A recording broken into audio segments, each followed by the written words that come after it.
పసుపుని ఉడకబెట్టి కట్ చేసి ఎండబెట్టి పౌడర్ చేస్తారు కదా, అలా కాకుండా ఇంకొక పద్ధతిలో దీనిని తొక్క తీసేసి మంచిగా ఆరబెట్టేసి ఆరిపోయిన తర్వాత మిక్సీ జార్లో వేసి ఒకసారి క్రష్ చేసుకోవాలి.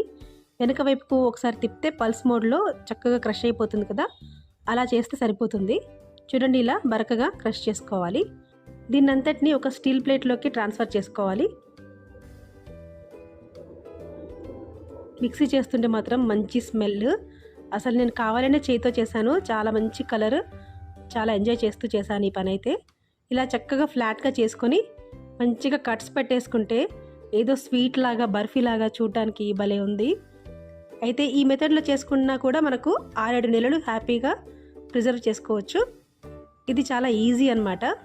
చూడండి, ఇలా కట్స్ పెట్టేసుకొని మనం డీప్ ఫ్రిడ్జ్లో పెట్టేసుకోవాలి. ఇలా పెట్టేసుకొని నైట్ అంతా ఫ్రిడ్జ్లో ఉంచేస్తే మార్నింగ్ వరకు చక్కగా సెట్ అయిపోతుంది. నేను పసుపే కాకుండా వింటర్లో మనకు బఠానీలు కూడా చాలా వస్తాయి కదా, వాటిని కూడా బ్లాంచ్ చేసేసి చక్కగా ఇలా జిప్ లాక్ బ్యాగ్లో పెట్టేసుకుంటాను. ఒక 6-7 మంత్స్ బాగా యూజ్ చేసుకుంటాను. మనము ఇలా సెట్ అయిపోయిన పసుపుని ఎన్ని రకాలుగా యూజ్ చేసుకోవచ్చో తెలుసా? ఒక బ్లాక్ తీసుకొని 3 రకాల కూరగాయలు చేసేసుకోవచ్చు. ఇంకా ఇక్కడైతే చలికాలంలో స్పెషల్గా ఈ పసుపుతో పచ్చడి చేసుకుంటారు, కూర కూడా చేసుకుంటారు. ఎందుకంటే బాడీలో హీట్ పెంచుతుంది కదా, చలిగా ఉన్న ప్రదేశాలలో ఇది బాగా యూజ్ చేస్తారు. అంతేకాకుండా ఇమ్యూనిటీ పెంచుకోవడానికి పాలల్లో కొద్దిగా ఈ పసుపు వేసి, మిరియాలు వేసి బాగా మరిగించి నైట్ టైం తాగినట్టయితే చక్కగా మనకు ఇమ్యూనిటీ బాగా పెరుగుతుంది. బ్యూటీ టిప్ అయితే ఈ కొద్దిగా ఈ పసుపు తీసుకొని శనగపిండిలో కలిపేసుకొని చక్కగా ఫేస్ ప్యాక్ పెట్టుకోవచ్చు. సో ఇలాంటి పచ్చి పసుపు ఒక 6-7 నెలల వరకు మనకు చక్కగా నిల్వ ఉంటుంది ఫ్రిడ్జ్లో ఇలా చేసి పెట్టుకుంటే. మీకు ఈ ప్రాసెస్ నచ్చిందా? మరి ఒక లైక్ ఇవ్వడం మాత్రం మర్చిపోవద్దు. అలాగే కామెంట్ కూడా చేయండి, మీ ఫ్రెండ్స్ అందరికీ షేర్ చేయండి.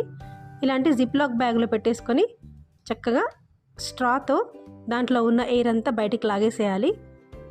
లాగేసినట్టయితే ఎక్కువ రోజులు ఫ్రెష్గా ఉంటుంది. ఎప్పుడు కావాలంటే అప్పుడు ఒక ముక్క తీసుకొని మళ్ళీ ఇలాగే చేసేసి ఫ్రిడ్జ్లో పెట్టేయాలి.